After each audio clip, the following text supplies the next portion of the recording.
এখন আমি যেটা বলি যে প্রথমে আমরা আরেকটা জিনিস জেনে নিই, এটা কিন্তু প্রশিক্ষণ বিমান না, এটা কিন্তু absolutely fighter aircraft ready for war or ready for the mission. তবে এটি যখন অপারেশনে থাকে না তখন যুদ্ধের প্রশিক্ষণের জন্য প্রস্তুত হয়, এবং যে পাইলট ছিলেন উনি একাকী বিমান চালানোর উপযুক্ততা অর্জন করেছেন এবং উনি সেদিন ফ্লাইংয়ে ছিলেন।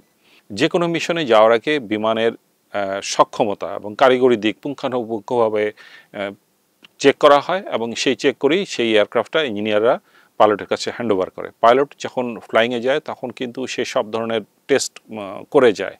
সো আমরা বলতে পারি যে এখানে পাইলট ছিল একদম বোনাফাইড একজন ডিউটিতে ছিলেন, এবং তার সঙ্গে যেই এয়ারক্রাফটটা দেওয়া হয়েছে সেটা was ready to fly. But যেটা হয়, আকাশে গিয়ে অনেক ধরনের বিপদের সম্মুখীন হতে হয়। এটা হাইড্রোলিক ফেল হতে হয়, ইলেকট্রিক্যাল ফেল হতে পারে, অ্যাভিওনিক্স ফেল হতে পারে, এবং যেটা সবচেয়ে বিপজ্জনক সেটা হচ্ছে ইঞ্জিন ফেল।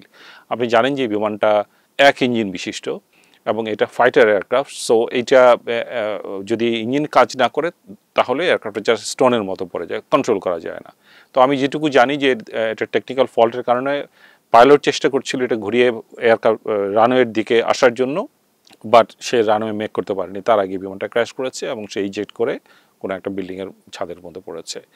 সো সব কিছু মিলিয়ে মনে হয় যে এটি একটি যান্ত্রিক দুর্ঘটনার যেটা যেটা তদন্তের মাধ্যমে বের হবে, কারণ ওয়েদার পরিষ্কার ছিল, ট্রাফিক ক্লিয়ার ছিল। ফাইটার এয়ারক্রাফট বের হলে তাদের কন্ট্রোল যারা করতো তারা সবাই কিন্তু সঠিকভাবেই কাজগুলো করেছেন।